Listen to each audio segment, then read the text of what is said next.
বলবো যে অবশ্যই অবশ্যই এমন কাউকে বিয়ে করেন যে আপনাকে আল্লাহ পর্যন্ত পৌঁছায় দিতে পারে, বা আল্লাহকে পাওয়ার এই যে মিশন, এখানে আপনাকে সহযোগিতা করবে। এটা পাওয়া খুবই খুবই খুবই ডিফিকাল্ট। সেজদায় পড়ে পড়ে আল্লাহর কাছে দোয়া করতে হয়, প্রচুর দোয়া করতে হয়, আল্লাহর উপর সম্পূর্ণ ছেড়ে দিতে হবে। আল্লাহ, ওই রকম কোনো জীবন সঙ্গিনী আপনি আমার জীবনে মিলাই দিয়েন যে আমাকে আপনার পর্যন্ত পৌঁছার এই যে মিশন, এই মিশনে আমাকে সহযোগিতা করবে। যারা পেয়েছে তারা প্রচণ্ড সৌভাগ্যবান এই পৃথিবীতে, যারা পায়নি ওদের চেয়ে দুর্ভাগ্য এই পৃথিবীতে আসলে কারো নাই। এই জায়গায় যদি ভুল করেন বা আল্লাহওয়ালা দিনদার কাউকে পাশে না পান, আপনার পুরো জীবনটা জাহান্নাম হয়ে যাবে, বিশ্বাস করেন। আর যদি এমন কাউকে পান যে মাশাআল্লাহ আয়েশা রাদিয়াল্লাহু আনহার মতো, খাদিজা রাদিয়াল্লাহু আনহার মতো আপনাকে ব্যাকআপ দিচ্ছে, সাপোর্ট দিচ্ছে, আপনার জীবনটা হয়ে যাবে জান্নাত। আলহামদুলিল্লাহ, এই জায়গায় বলতে পারি যে আলহামদুলিল্লাহ, আল্লাহ পাক আমাকে জান্নাতে রাখছে। এবং যার কিছু প্রমাণ আপনারা দেখছেন অনলাইনে। আমি কারো মধ্যে কোনো ডিফার করতে চাই না। এক একজনের মর্যাদা এক এক রকম থাকে। মায়ের মর্যাদা, মায়ের প্রতি ভালোবাসা, বোনের মর্যাদা, বোনের প্রতি ভালোবাসা, স্ত্রীর মর্যাদা, তার প্রতি ভালোবাসা, কন্যা সন্তানের মর্যাদা, তার প্রতি ভালোবাসা, এগুলো কি পার্থক্য করার বিষয়? যদি কেউ বলে যে তুমি তোমার বোনকে মায়ের চেয়ে বেশি ভালোবাসো, এই ব্যক্তিকে কি বলবেন আপনি? মাকে ভালোবাসি তার জায়গায়, সর্বোচ্চ জায়গায়, বোনকে স্নেহ করি তার জায়গায়, সর্বোচ্চ জায়গায়। ঠিক একই ব্যাপার আপনার মেয়ের ক্ষেত্রে, আপনার স্ত্রীর ক্ষেত্রে।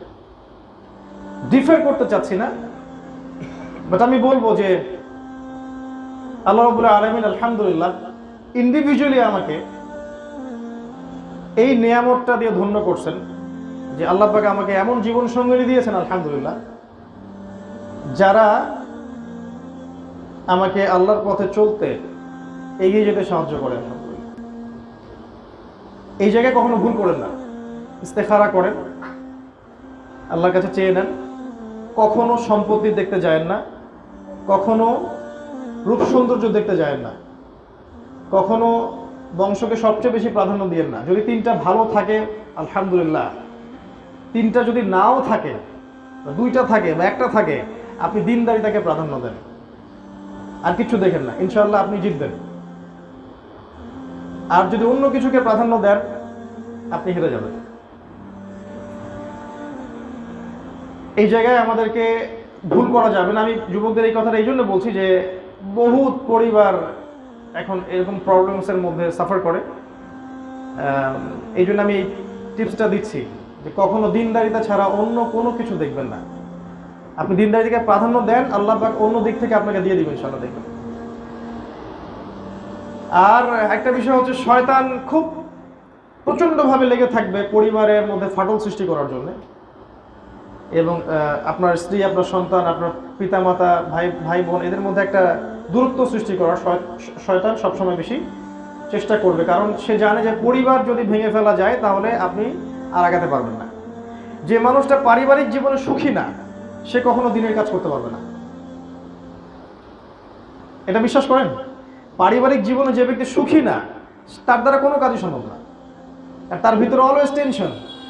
যদি পরিবারের সদস্যরা এমন হয় যে প্রত্যেকে আপনাকে খালি দুনিয়ার দিকে ঠেলে, তাহলে আপনি নিজের ভালো নিজে বুঝে নেন।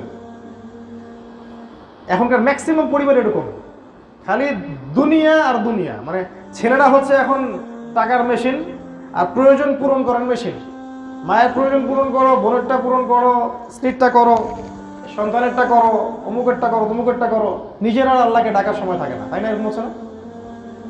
চাচ্ছেন আপনি আল্লাহকে ডাকবেন, অনেক বেশি ইবাদত করবেন, পারতেছেন না।